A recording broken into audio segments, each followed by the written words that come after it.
ইউটিউবে নিশ্চয়ই আপনারা ইতিমধ্যে অনেক কাট অফ অ্যানালিসিস ভিডিও দেখে ফেলেছেন। তো সেখান থেকে আশা করা যায় একটা রাফ আইডিয়া জেনারেট হয়ে গেছে যে কীরকম নাম্বার আমরা তুলতে পারলে পরবর্তী ধাপের জন্যে ডাক পেতে পারি।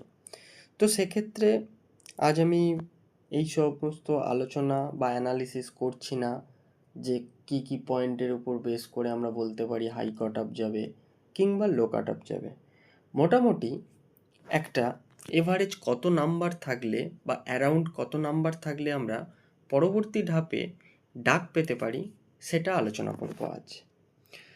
তো আমার পার্সোনাল মত অনুযায়ী যে WBSSC গ্রুপ সিতে যে সমস্ত ক্যান্ডিডেট ইউআর যাদের 55 স্কোর রয়েছে, 55 প্লাস, তারা আশা করা যায় সেকেন্ড ধাপের জন্যে ডাক পেতে পারে।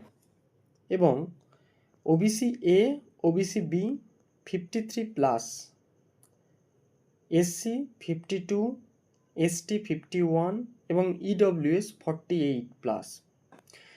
সো যে সমস্ত ক্যান্ডিডেটসদের এই নাম্বারগুলি রয়েছে কিংবা এর থেকে বেশি রয়েছে, তারা পরবর্তী ধাপের জন্যে নিজের প্রিপারেশানটা জারি রাখতেই পারে।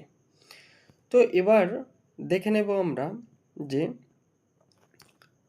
গ্রুপ ডিতে কেমন কাট অফ যেতে পারে।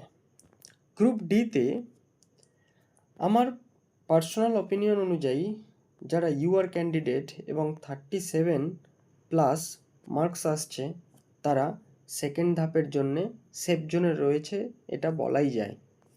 ওবিসি এ কিংবা OBC B I think 36 plus minus 1 যেতে পারে, এসসি 35 এবং এসটি 34, ইডব্লিউএস 32। সো বন্ধুরা, আপনাদের যাদের এরকম নাম্বার রয়েছে কিংবা আশেপাশে, সেই সমস্ত ক্যান্ডিডেটসদের উদ্দেশ্যে বলছি যে আপনারা পরবর্তী ধাপের জন্য প্রিপারেশান জারি রাখুন। আশা করা যায় আপনারা ডাক পেতে চলেছেন এবং আশা করব আপনারা খুব তাড়াতাড়ি সফল হবেন। ধন্যবাদ ভিডিওটা মন দিয়ে দেখার জন্যে।